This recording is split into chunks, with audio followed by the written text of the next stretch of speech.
राधा माधव कुंज बिहारी।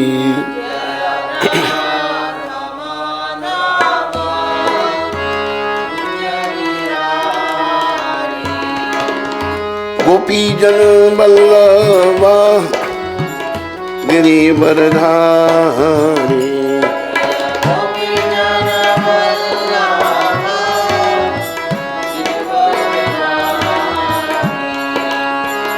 गोपी जन बल्लभा गिरिवरधारी।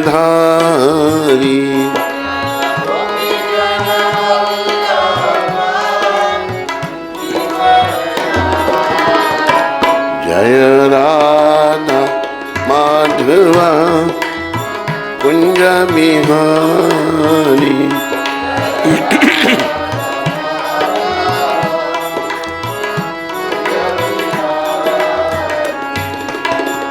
यशोदानंदन ब्रज जनरंजन।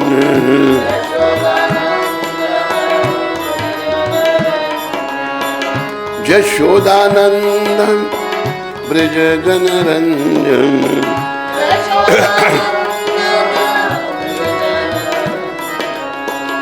यमुना तीरा बनचारी। यमुना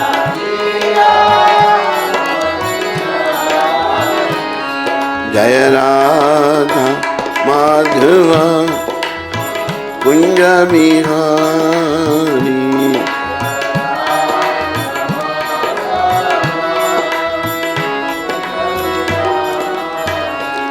जय राधा माधव कुंज बिहारी।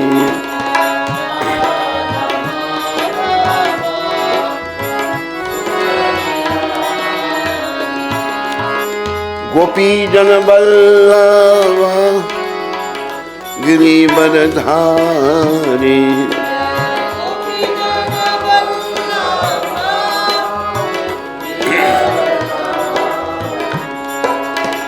यशोदानंद ब्रज जनरंजन।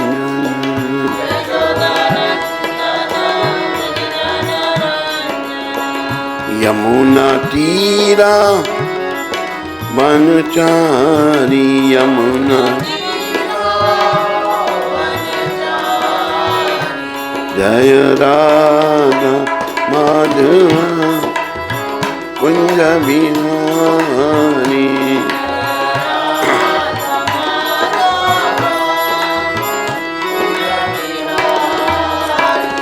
जय राधा माधव कुंज बिहारी।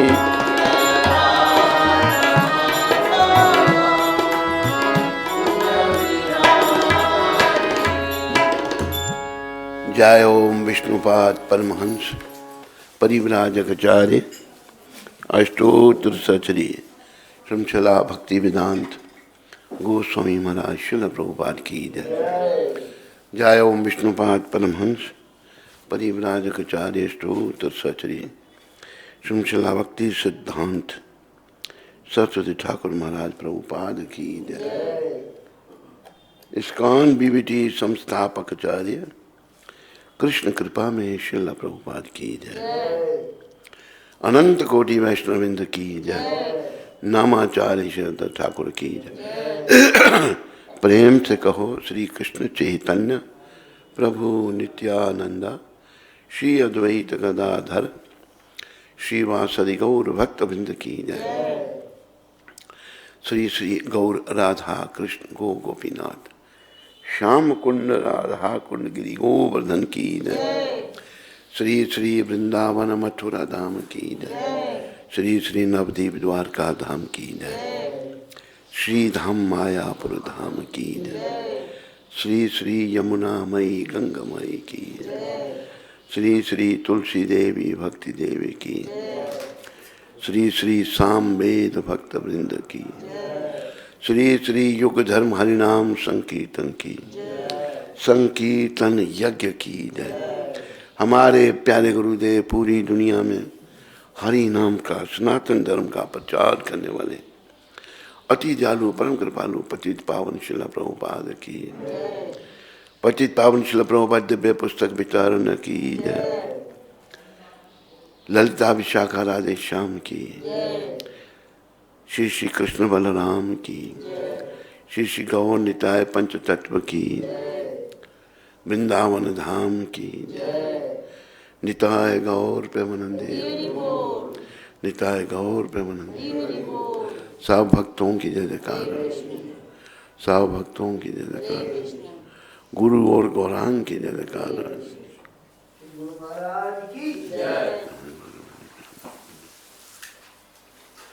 घड़ी देख रहे हो, जय कर रहे हो, जय ध्वनि कर रहे हो।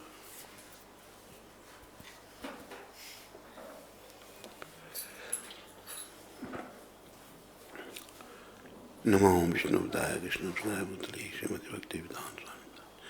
नमस्ते सचुदेव गौरवाणी प्रचार शून्यवादी। आज 12 तारीख है और शनिवार। आप सबका इंटरनेट में सुनने वालों का स्वागत और धन्यवाद। तो हम पढ़ रहे थे श्रील सनातन गोस्वामी प्रभुपाद द्वारा, ये दूसरा ये कंप्लीट वाला है। उस पे कंप्यूटर पे हाँ? कंप्यूटर बनाया था, प्रिंट आउट नहीं निकला था। चलिए मेरे ख्याल में इसको कहीं निशान नहीं लगा हुआ है। कंप्लीट हो गया, सही लग गया। श्लोक पाठ।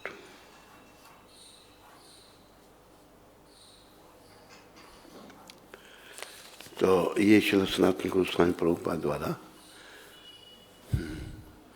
पहला श्लोक, दूसरा अध्याय रूपम। श्रीमद् भागवत में अनेक स्थलों पर श्री कृष्ण की रूप माधुरी का वर्णन किया गया है, किंतु उनमें भी 3 विशेष स्थलों पर अत्यंत अद्भुत, चमत्कारी एवं मार्मिक रूप में वर्णन उपलब्ध होता है। लोक पितामह ब्रह्मा जी के द्वारा भगवान की जो रूप माधुरी है, सुंदरता जो है, उसकी कोई तुलना नहीं। इतने सुंदर भगवान हैं, इसलिए उनका नाम कृष्ण है, सर्वाकर्षक। प्रभु, सारे विश्व ब्रह्मांड में एकमात्र आप ही स्तुति करने योग्य हैं। हे ब्रजेंद्र नंदन, नव जलधर मेघ के समान आपके इस बपू पर विद्युत की भांति झिलमिलाता हुआ पीतांबर अद्भुत शोभा पा रहा है। कानों में मकराकृत कुंडल और सिर पर मयूर पीछ धारण करने से आपके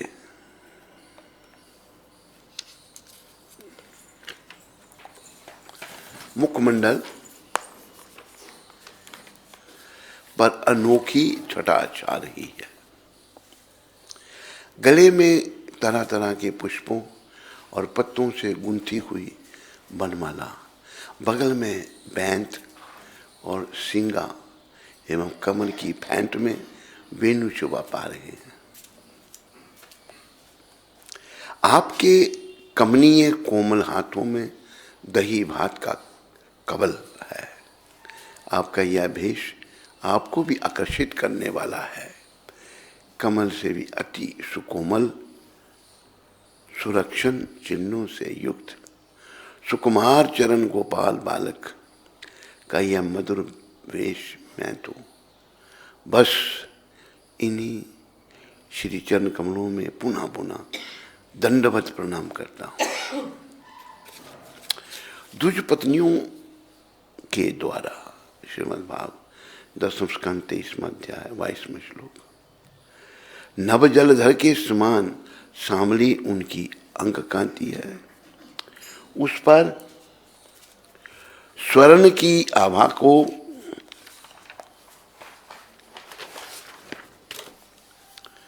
पराभूत करने वाला पीतांबर झिलमिला रहा है।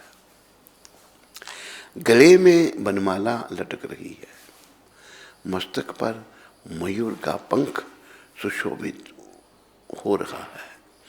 अंग अंग में रंगीन धातुओं से चित्रकारी कर रखी है। नए नए कपोलों की मूंछों को शरीर में धारण कर नट सा सुंदर भेष बना रखा है। एक हाथ अपने सखा के कंधे पर रखे हैं तथा दूसरे हाथ से लीला कमल का फूल नचा रहे हैं। कानों में कुंडल हैं, कपोलों पर घुंघराली अलकें लहरा रही हैं और मुख कमल मंद मंद मुस्काने से प्रफुल्लित हो रहा है। श्रील सुखदेव गोस्वामी महाराज वेणु गीत के प्रसंग में ब्रज गोपियों के हृदय में सुफुरित श्री कृष्ण की रूप माधुरी का वर्णन इस श्लोक में कर रहे हैं।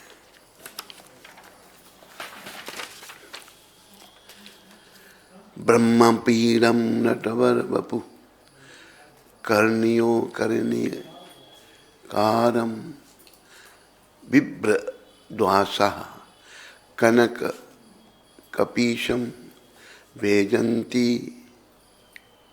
वेजंतिंजुच मालम रंदरानम वेणुर्धरा सुगया पूरयन गोप वृंदेर वृंदारण्य स्वापदरमणम प्रवासिदम गीत गीति ही।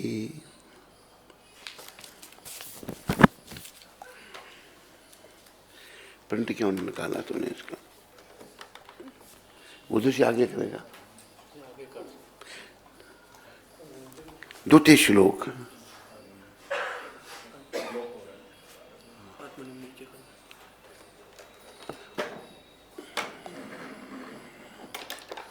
अभी ठीक है। द्वितीय श्लोक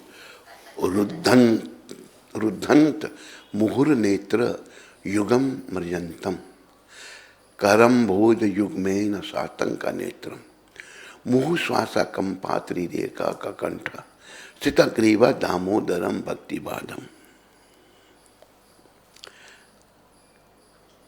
जननी के हाथ में छड़ी देकर मार खाने के भय से डर कर जो रोते रोते बारंबार अपने दोनों हस्त कमलों को अपने हस्त कमलों से दोनों अंकों को अपने हस्त कमलों से मसल रहे हैं, जिनके दोनों नेत्र भय से अयंत विवल हैं। मैया यशोदा अपने लाला का हाथ पकड़कर डांट रही है। वो रोदन के आवेग से बारंबार श्वास लेने के कारण शंख की भांति त्रिरेखा युक्त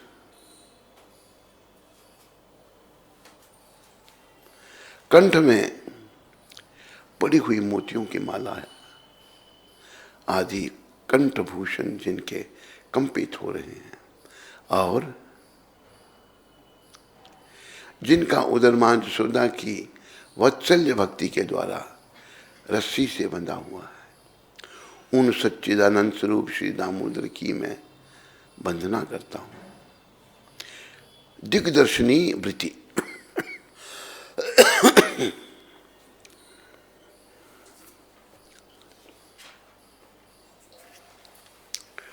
जिनकी भ्रिकुटी से त्रिलोक कांपता है, आज वे मैया के भय से भीत हो रहे हैं। मैया के छोटी सी छड़ी देखकर कांप रहे हैं और कह रहे हैं, मैया देख तू मुझे मत मार, मैंने दही का मटका नहीं तोड़ा। रुदंत, मैया कुछ स्थूल देह की है, बारिश है स्थूल देह, जैसे हमारी कुंती माता है, मैया भी ऐसी है।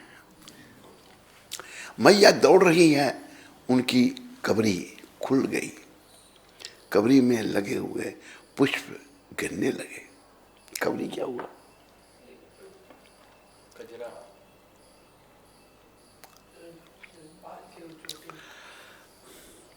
मानो पुष्प कह रहे हैं मैया तुम अकेली नहीं हो, हम भी तुम्हारे साथ हैं। जो भक्त अत्यंत वैराग्य युक्त रस के द्वारा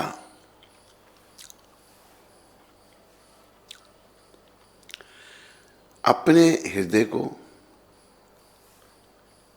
निर्मल कर लेते हैं, वे उस निर्मल हृदय में श्री कृष्ण की प्रेम सन्मयी सेवा का स्मरण कर पाते हैं। ब्रह्मा जी के ध्यान में नहीं आते, चतुसन के हृदय में भी ब्रजेंद्र नंदन श्री कृष्ण नहीं आते। कभी कभी नारायण ध्यान में आते हैं, बड़े बड़े पराक्रमी वीर जिनको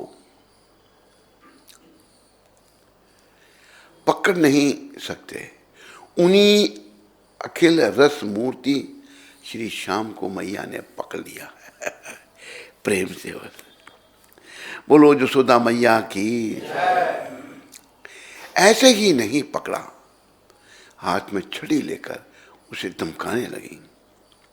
अब मारूं कन्हैया, अश्रुपूर्ण नेत्रों को मसलते हुए मैया के पीछे छिपने की चेष्टा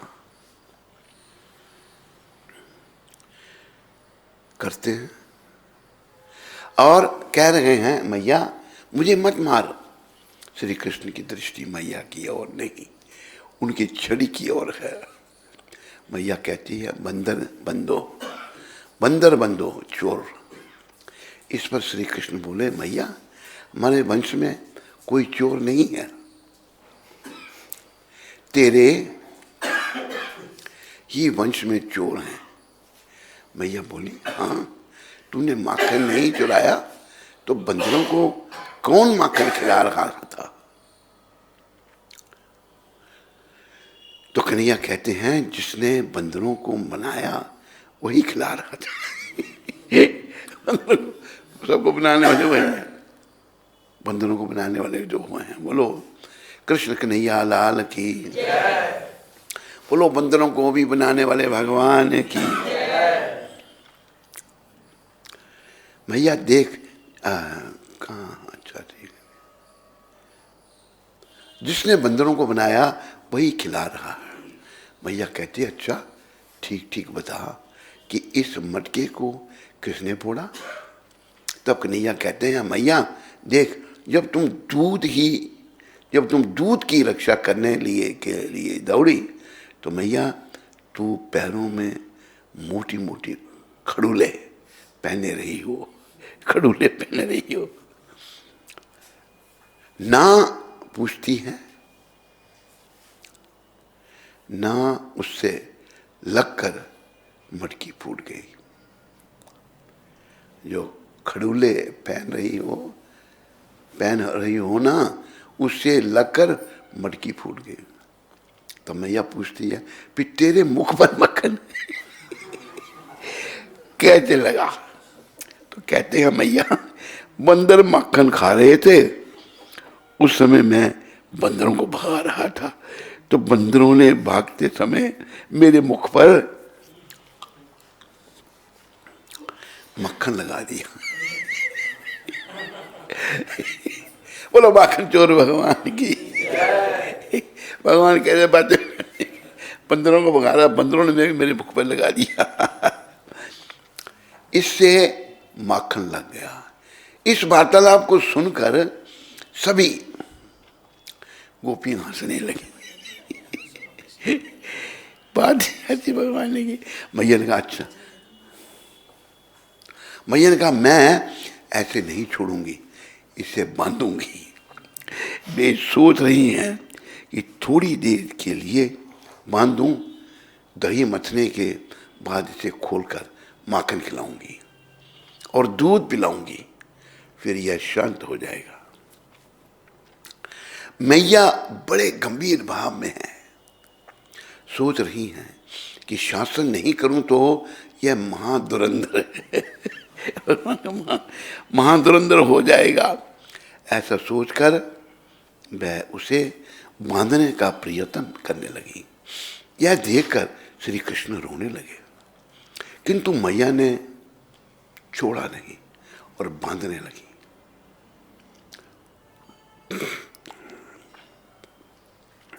तदाम बध्यमानस्य स्वारवत्कस्य कृतागसा द्वयंगुलो नम भूतेन संदेह अन्यचा गोपिका।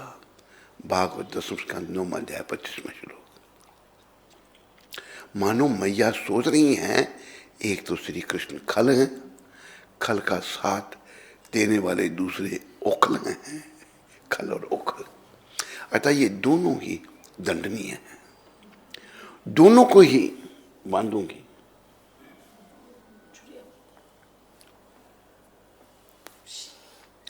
दोनों को ही बांधूंगी, ऐसा बांधूं जिससे कृष्ण का हाथ नहीं पहुंचे। ऐसा सोचकर अपनी बेनी में लगी हुई रेशम को डोरी, रेशम की होना चाहिए, रेशम को डोरी क्या करते हैं यार तुम्हें, रेशम की डोरी से, एक घंटा मत लगाया कर,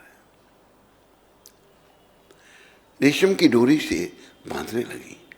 कृष्ण की कमर केवल 12 उंगली की है, कमर में सोने की करदनी पहने हुए हैं, बिल्कुल नंगे हैं, भगवान की सिर कोई बात नहीं, किंतु उस डोरी से श्री कृष्ण को नहीं बांध सकी। डोरी 2 उंगल छोटी पड़ गई, उसमें आया ना हमें दो, यही बनाने से 2 उंगली छोटी पड़ गई। केवल 2 उंगल ही छोटी पड़ी थी, 1 या 3 उंगली नहीं। क्यों? घंटा लगाता, क्या कहता तुम? जब आपने ऊपर ये आपने बीच में नहीं पढ़ा है। अच्छा पढ़ लिया मैंने। डोरी 2 उंगल छोटी पड़ गई, फिर एक सखी द्वारा। डोरी से कृष्ण को नहीं मान सकी, डोरी 2 उंगल छोटी पड़ गई, फिर एक सखी द्वारा रस्सी मंगाई, किंतु वह भी छोटी पड़ गई। बार रस्सी मांगती गई, जोड़ती गई, किंतु वह छोटी पड़ती गई केवल 2 उंगल ही छोटी पड़ती है, 1 या 3 उंगल नहीं। इसका बहुत रहस्यमय उत्तर है।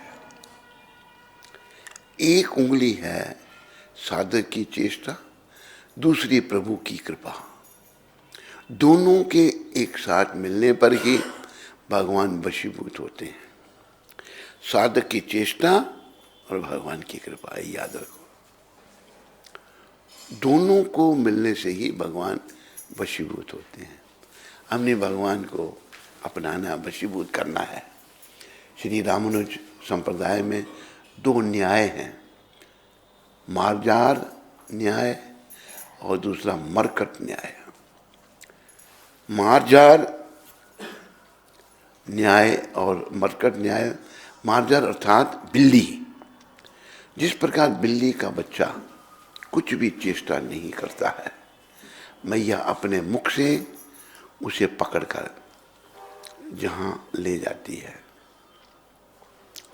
बिना चेष्टा के वहीं चला जाता है। इसको मार्जान न्याय कहते हैं। दूसरा मरकट न्याय, मरकट का अर्थ बंदर होता है। जब बंदरी अपने बच्चे को पेट में या पीठ पर लेकर चलती है, उस समय वह स्वयं बच्चे को नहीं पकड़ती, बच्चा स्वयं जोर से मां को पकड़ता है।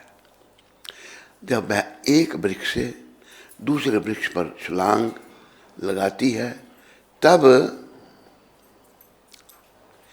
यदि बच्चा गिर जाए तो बंदरियां कभी भी उस बच्चे को ग्रहण नहीं करती। अच्छा, उस बच्चे को ग्रहण नहीं करती। उसी प्रकार उस संप्रदाय में और भी दो न्याय हैं, एक बड़गले न्याय और दूसरा तिड़कले न्याय। तिड़कले न्याय है, अर्थात बड़गले और तिड़कले अर्थात एक साधक अपनी चेष्टा से प्रभु की प्राप्ति करता है और दूसरा प्रभु की कृपा पर ही निर्भर रहता है। किंतु इस प्रसंग में हमारे संप्रदाय का यह मत है कि हमें एक नहीं दोनों ही न्यायों की आवश्यकता है।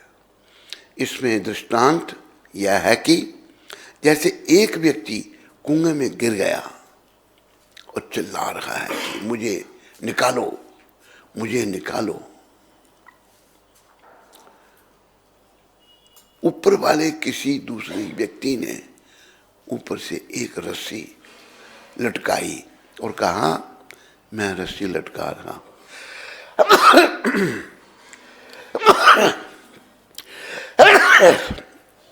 रस्सी लटका रहा हूं, तुम उसको पकड़ लो, मैं तुम्हें खींचकर कुएं से बाहर कर दूंगा। किंतु यदि कुएं में गिरा हुआ व्यक्ति उस रस्सी को पकड़ता नहीं है तो फिर वह कैसे निकलेगा? उस व्यक्ति को रस्सी का एक छोर पकड़ना ही होगा और तब ऊपर वाला व्यक्ति उसे खींचकर बाहर निकाल सकेगा। यहाँ जिस प्रकार उस व्यक्ति का चिल्लाना और रस्सी को पकड़ना साधन है, ऊपर वाले व्यक्ति का उसे निकालना कृपा है। बड़ा अच्छा उदाहरण है, मैं फिर से पढ़ूंगा। तब ऊपर वाला व्यक्ति उसे खींचकर बाहर निकाल सकेगा। यहां जिस प्रकार उस व्यक्ति का चिल्लाना और रस्सी को पकड़ना साधन है, उस व्यक्ति का चिल्लाना और रस्सी को पकड़ना ये साधन कहा है, ऊपर वाले व्यक्ति का उसे निकालना कृपा है। जो निकालना है वो कृपा करके उसको निकालना है। उसी प्रकार कुआं संसार है, ये संसार कुआं है, रस्सी भगवत कृपा है। क्या कहता है, 2 घंटा लगा।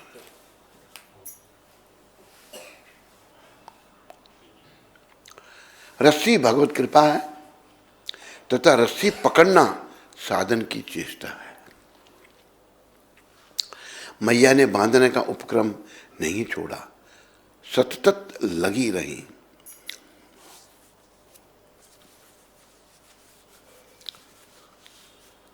कहां ले गया?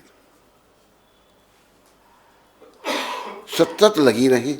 सभी गोपियां ताली बजाकर कहने लगी कि अरे मैया, इसके लाट में ब्रह्मा ने बंधन नहीं लिखा।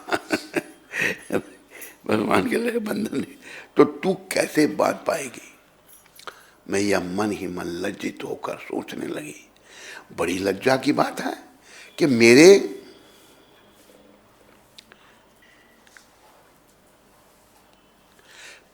पेट से जन्मे हुए बालक को मैं बांध नहीं सकी। ये मैया की बात गलत है। असल में मैया ने कृष्ण को जन्म नहीं दिया, कृष्ण को जन्म देवकी माता ने दिया है, पर माता ऐसा सोच रही है। तब वह भगवान श्री नारायण की शरण में गई और मन ही मन प्रार्थना करने लगी, हे नारायण, तुम मेरी सहायता करो। यदि आज इसे नहीं बांध पाई तो बड़ी लज्जा की बात होगी, मेरी लाज रखो। उसका मुख नवीन सूर्य के समान लाल हो गया, मुख से पसीने की बूंदें मोती की भांति टपकने लगा, टपकने लगी। श्रीमद् भागवत इसका वर्णन इस प्रकार हुआ है। स्वामातु स्वर्ण मात्रया विचित्र तक्कर रत्रजा दृष्ट्वा परिश्रमा कृष्ण कृपया सित स्वाबंधन है। भागवत का श्लोक है। श्री कृष्ण ने देखा कि मेरी माँ का शरीर पसीने से लथपथ हो गया है, चोटी गूंथी हुई मालाएं गिर गई हैं और वे बहुत थक गई हैं। माता थक गई हैं, मालाएं गिर गई हैं और वे बहुत थक गई हैं। तब कृपा करके वे स्वयं ही माता के बंधन में बंध गए। ये है सच्चाई, बंध गए। साधक को भी ऐसा कठोर साधन भजन करना चाहिए जिसे देखकर श्री कृष्ण का हृदय द्रवित हो जाए और उन्हें बरबस अपनी सेवा देनी पड़े। मैया के दृढ़ संकल्प को देखकर श्री कृष्ण का चित्त द्रवित हो गया, अर्थात श्री कृष्ण की सर्वश्रेष्ठ सर्वशक्तिमयी भक्त वात्सल्य रूप कृपा शक्ति प्रकाशित हुई और तत्क्षण उनकी ऐश्वर्य शक्ति वहां से लुप्त हो गई तथा वे स्वयं बन गए। भगवान स्वयं बन गए। जैसे मैया का परिश्रम और अड़िग संकल्प था, ठीक उसी प्रकार साधकों में भी साधन भजन भाव उत्कंठा संबंध ममता और प्रीति होनी चाहिए, जिसे देखकर श्री कृष्ण द्रवित हो जाएं, उन्हें अपने सेवा में लगाने के लिए प्रवश हो जाए। बस देखो, हम सेवा कर रहे हैं, लेकिन हमने भगवान की सेवा में लगना है। भगवान की सेवा जब तक नहीं करेंगे ना, तब तक हमारा कल्याण नहीं होगा। तो भगवान नटखट भगवान को थोड़ा गुणगान कर लें हम।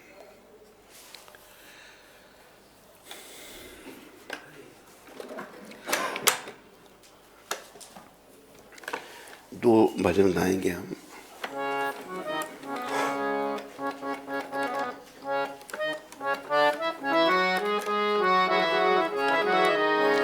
मेरे दीन दयाल गोपाल हरि वृंदावन मोहे बुला लेना। मेरे दीन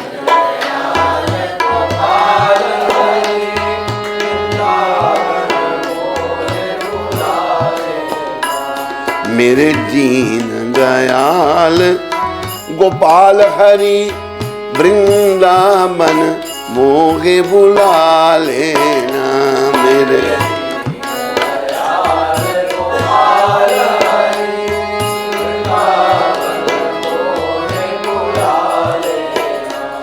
रो रो रज चरण पखारा करूं, रो रो रज चरण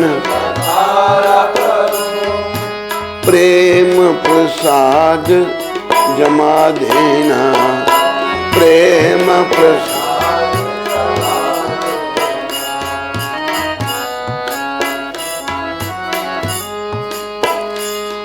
तोहे छोड़कर किसकी आस करूं, तोहे छोड़ आस करूं, तेरी नगरी में नित्य निवास करूं।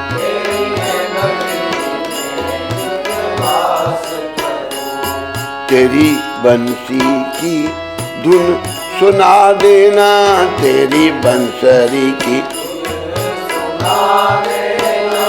ब्रिज की बुहारी में बिहार देना, बिहारी में बिहार।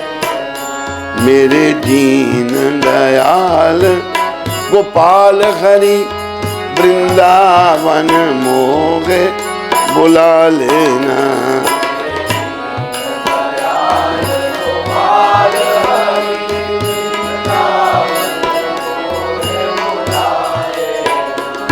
तेरी सेवा पूजा किया करूं, तेरी तेरे दो दो चरण पिया ही करूं, तेरे चरण। मेरी बाम को पार लगा देना, मेरी नाव को पार लगा देना। बिरहा बस नैन कुचाए रहे, बिरहा बस रो रो कर समुद्र बहाए रहे, रो रो कर बिना आए रहे, अकुलाए रहे, बिना आए। मेरे दुख का कारण मिटा देना, मेरे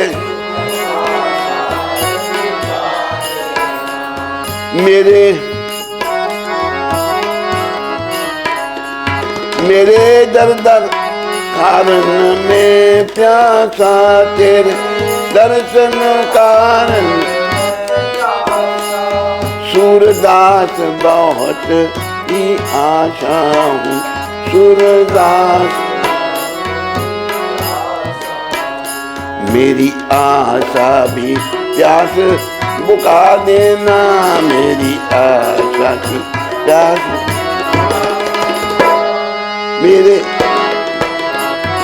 मेरा जीवन मरण छुड़ा देना, मेरा मेरे दीन दयाल गोपाल हरि वृंदावन मोगे बुला लेना, मेरे जीवन।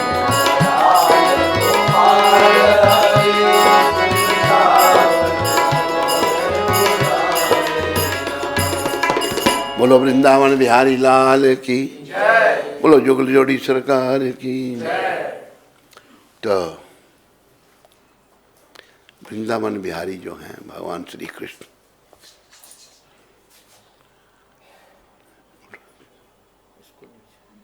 अरे इसको उठाना तो पहले,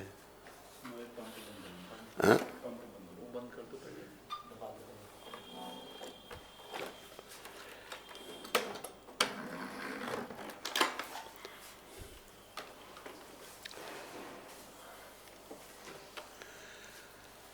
यहाँ पर एक विचारणीय विषय है।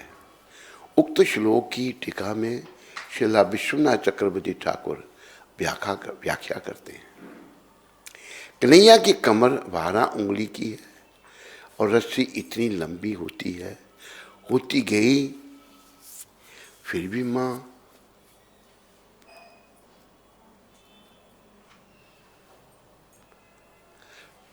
कन्हैया को क्यों नहीं मान सकी?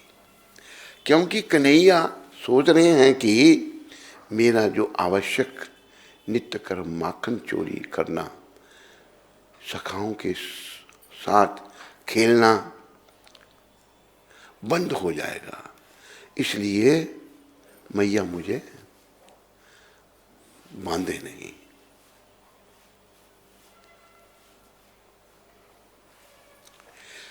साथ ही क्या कहता है यार, तुम आगे पीछे कर ले तो मैं पढ़ता तो नहीं। साथ उनकी अघटन घटन पटेसी ऐश्वर्य शक्ति भीतर ही भीतर प्रकट होकर प्रभु की सेवा करने लगी। अर्थात कमर, अभी घंटा लगाएगा, कमर ज्यों की त्यों रहने तथा रस्सी लंबी होने पर भी मैया कन्हैया को बांध नहीं पाई।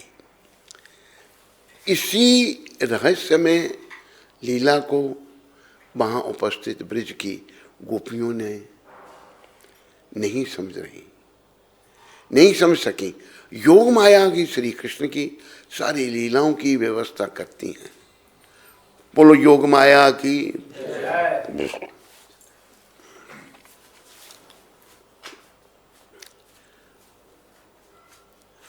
रस्सी 2 उंगल छोटी क्यों?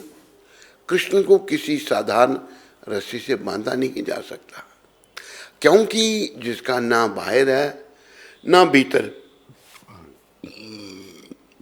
आदि है, ना अंत, जो जगत के पहले ही थे, प्रलय के बाद में भी नित्य अपने स्वरूप में विराजमान है। इस जगत के कण कण में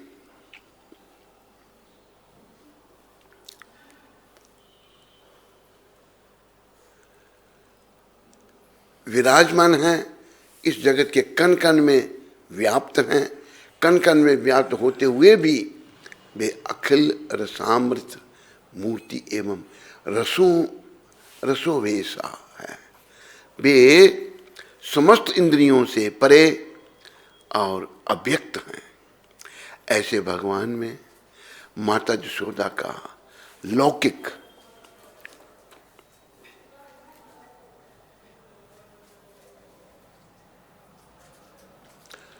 सद्बंधुत्व पुत्र का भाव है, इसलिए उन्होंने श्री श्याम सुंदर को बांध दिया। कृष्णेतर अन्याभिलाषाओं भोग वासनाओं को त्याग कर कर्म योग ज्ञान आदि से अनच्छादित स्वरूप सिद्ध भक्ति का अनुशीलन करने से ही कृष्ण को बांधा जा सकता है।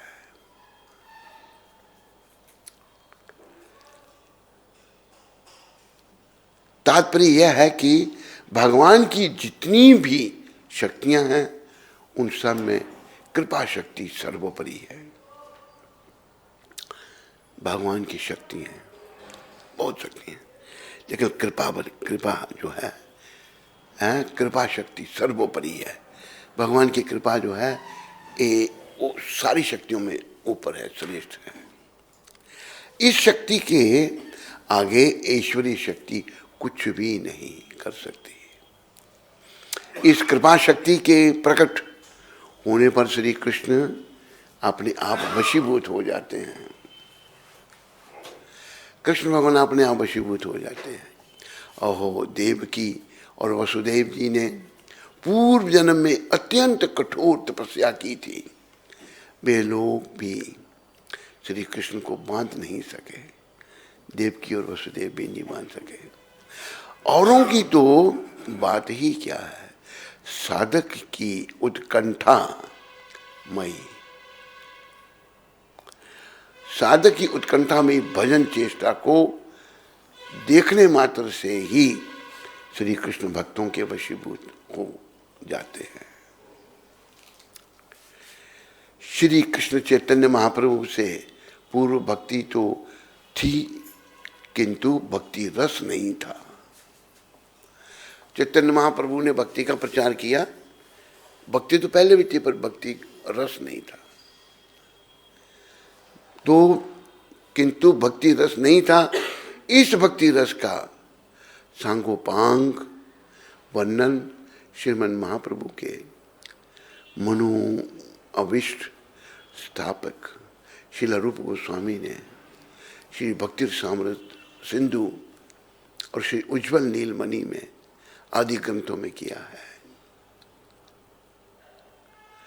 श्रीमन महाप्रभु ने श्रील स्वरूप दामोदर, श्री राय रामानंद, श्रील रूप गोस्वामी, श्रील सनातन गोस्वामी, श्रील रघुनाथ दास गोस्वामी, श्रील विश्वनाथ चक्रवर्ती ठाकुर, श्री भक्ति विनोद ठाकुर, श्री भक्ति सिद्धांत सत्यदेव ठाकुर और गुरुदेव शिला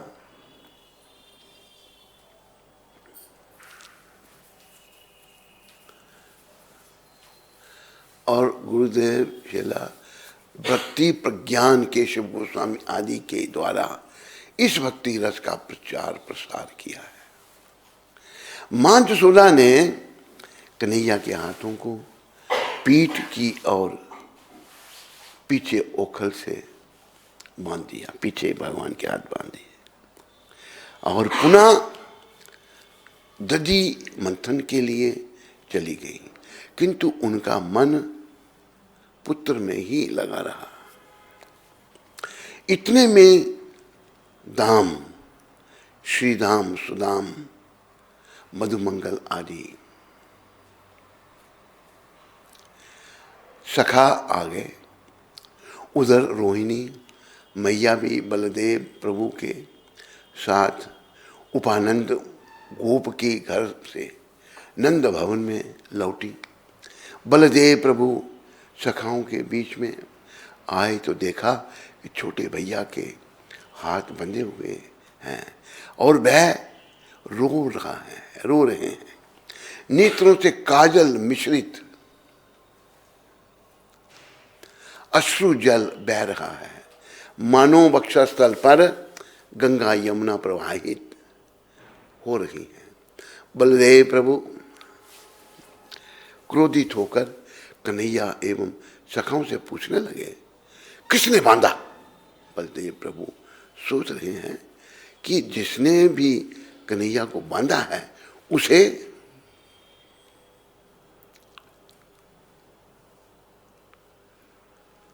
कन्हैया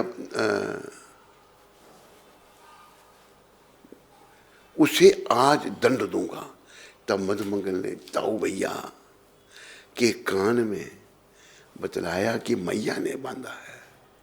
मैया का नाम सुनते ही वे चुप हो गए। उस बंधन को भी नहीं खोल सके, क्योंकि सख्य रस से बढ़कर वात्सल्य रस होता है। मैया का वात्सल्य है और दाऊ जी का सख्य है। हाँ, बलदेव प्रभु मधुर रस में अनंग मंजरी रूप से श्री कृष्ण का बंधन खोल सकते थे।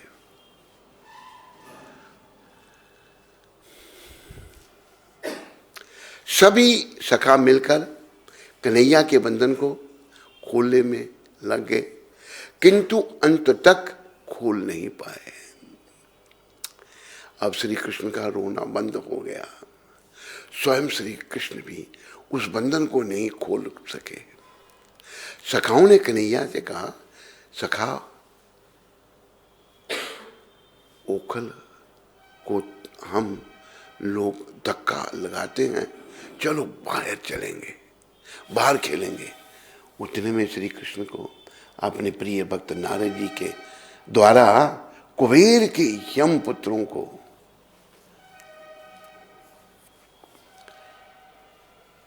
अभिशाप देने की बात स्मरण हो गई।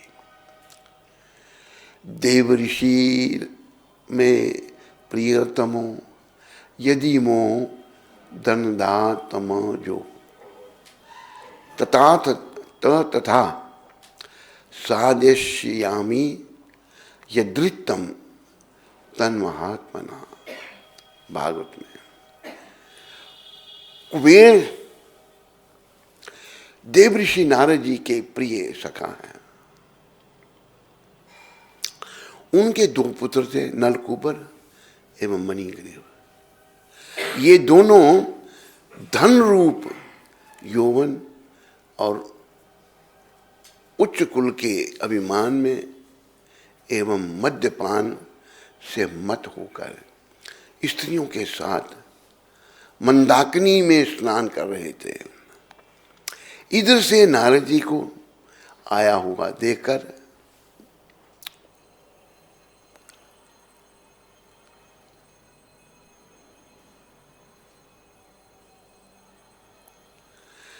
स्त्रियों ने जल्द से बाहर आकर कपड़े पहन लिए और नारद जी को प्रणाम किया, किंतु ये दोनों अभिमान में अंधे हो रहे थे।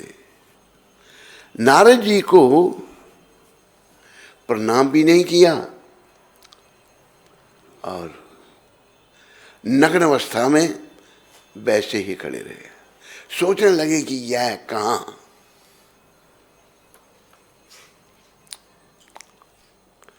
सोचने लगे कि यह कहाँ से आ गया, और निर्लज्ज होकर अप्सराओं को बुलाने लगे। इनके दुराचार को देखकर नारद जी को दया आ गई और बाहर से क्रोध जैसा अभिनय दिखलाते हुए उन्हें शाप दिया कि तुम्हारा वृक्षों जैसा आचरण है, जाओ वृक्ष हो जाओ।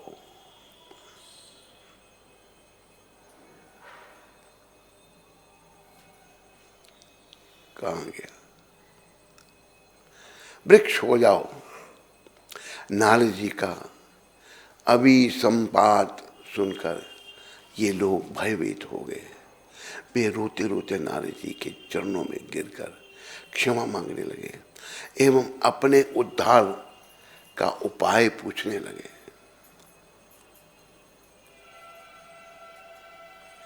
नारद जी ने कहा, तुम दोनों गोकुल में नंद भवन के पास में ही यमलार्जुन के वृक्ष बनोगे। द्वापर के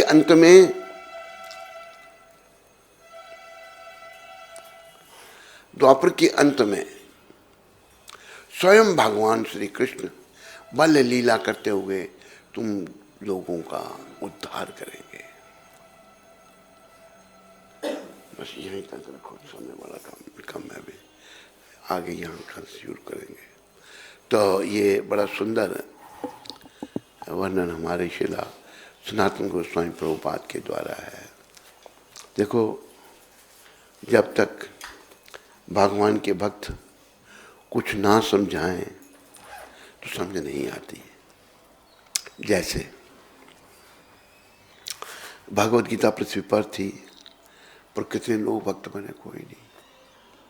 लेकिन जब प्रभुपाद जी प्रकट हुए और इन्होंने भगवत गीता की यथारूप व्याख्या की, सारी दुनिया की समझ गीता, सारी दुनिया को गीता की समझ आ गई। तो भक्तों की कृपा से ही हम कुछ समझ सकते हैं। भक्तों की कृपा नहीं हो, कुछ समझ नहीं आता। इसलिए सभी प्रभुपाद जी की कृपा की याचना करो। प्रभुपाद कृपा करो, हमें भक्ति दे दो। कैसी भक्ति? प्रेमा भक्ति। प्रेमा भक्ति जहाँ हुई थी अविद्या विनाशी, जहाँ प्रेमा भक्ति आ जाती है वहाँ अविद्या नहीं आ सकती, अज्ञान वहाँ नहीं आ सकता। प्रेमा भक्ति इतनी शक्तिशाली है। ये बताया प्रभुपाद जी ने, ये ज्ञान और जो वैराग्य, ज्ञान और वैराग्य है, ये भक्ति माता के पुत्र हैं। जिन्हें भक्ति मिल गई तो माता के पुत्र तो साथ ही रहते हैं, ज्ञान भी आ जाता है और वैराग्य भी आ जाता है। पर जो केवल ज्ञान और वैराग्य के पीछे पड़ते हैं और भक्ति को छोड़ देते हैं, उनका मंगल नहीं होता, उनका कल्याण नहीं होता। तो कलयुग में केवल भक्ति भगवान की, केवल भक्ति के द्वारा ही भगवान को जाना जा सकता है। इसलिए कहा है, भक्त भक्ति भगवंत गुरु, भक्त भक्ति भगवंत गुरु, चतुर नाम बपु एक, इनके पद बंधन किए, नाशत विघ्न अनेक, भक्ति दान मोह दीजिए, गुरुदेवन के देव, और कछु नहीं चाहिए, और निस दिन चरणन से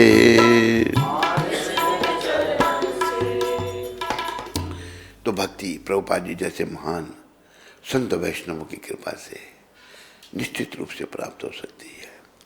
और प्रभुपाद जी के चरणों को पकड़ लो, उनसे बार बार यही प्रार्थना करो, बस भक्ति दे दो, बस और कुछ नहीं चाहिए हमको, भक्ति, केवल भक्ति। और भक्ति जब आ गई तो सब कुछ आ गया। प्रभुपाद जी ने एक उदाहरण दिया है, अब किसी के पास $1,00,000 आ जाते हैं तो उसको $10 की चिंता करने की जरूरत नहीं रहती। भक्ति आ गई तो सब कुछ आ गया। अगर भक्ति नहीं आई तो कुछ नहीं आया। बोलो भक्ति माता की जय। बोलो गौर राधा कृष्ण भगवान की जय। बोलो सीताराम लक्ष्मण हनुमान की जय। बोलो सिंहदेव प्रहलाद महाराज की जय। बोलो ललिता विशाखा राधा श्याम सुंदर की जय। बोलो कृष्ण भगवान की जय। निताय गौर प्रेमानंदी हरे कृष्ण। सबका धन्यवाद। वसुधा माता उधमपुर से। हरे कृष्णा गुरु महाराज जी, मेरे प्यारे प्यारे गुरु महाराज जी के श्री चरणों में मेरा कोटि कोटि प्रणाम। गुरु महाराज जी, आप सबसे ज़्यादा दयालु परम कृपालु हैं। गुरु महाराज जी, मैंने 2 दिन पहले आपसे कहा था कि मेरे पिताजी मुझे धाम भेजने के लिए नहीं मान रहे, लेकिन आपने ऐसी कृपा की कि मेरे पिताजी मान गए और अब मैं और मेरे पिताजी दोनों आपकी ब्लेसिंग्स लेने के लिए धाम आ रहे हैं। मेरे पिताजी का मान जाना और उनका स्वयं धाम आना चमत्कार की तरह लग रहा है। यह सब मेरे प्यारे गुरु महाराज जी आपकी कृपा है। गुरु महाराज जी, आपका बहुत बहुत बहुत धन्यवाद। Thank you so much. आपकी बेटी वसुधा देवीदासी। हरे कृष्णा वसुधा, ये प्रभुपाद जी की कृपा हो गई तेरे पर। दिव्य गीता माता नॉर्वे से। हरे कृष्ण महाराज जी, दंडवत प्रणाम। I am again coming to Vrindavan next week. अच्छा।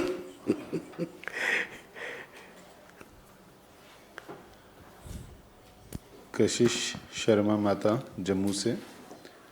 हरे कृष्ण महाराज जी, दंडवत प्रणाम। मेरा प्रश्न है कि मुझे ये जानना है कि कश्मीरी चाय, नून चाय का सेवन कर सकते हैं और chocolate like dairy milk etcetera को भी क्या खा सकते हैं? अनजाने में मैं कुछ गलत चीज़ का सेवन ना कर लूँ, इसलिए आपसे जिज्ञासा की है। अगर कश्मीरी चाय पी तो फिर कश्मीरियों जैसे बन जाओगे आप। और कश्मीरी थोड़े गड़बड़ चौथ हैं। बेहतर है कि आप आयुर्वेदिक चाय पियो, पीनी है। और ये चॉकलेट वगैरह, ये भी सब जवान का चटपटा स्वाद, इनको नहीं सेवन करो तो अच्छा है। हाँ?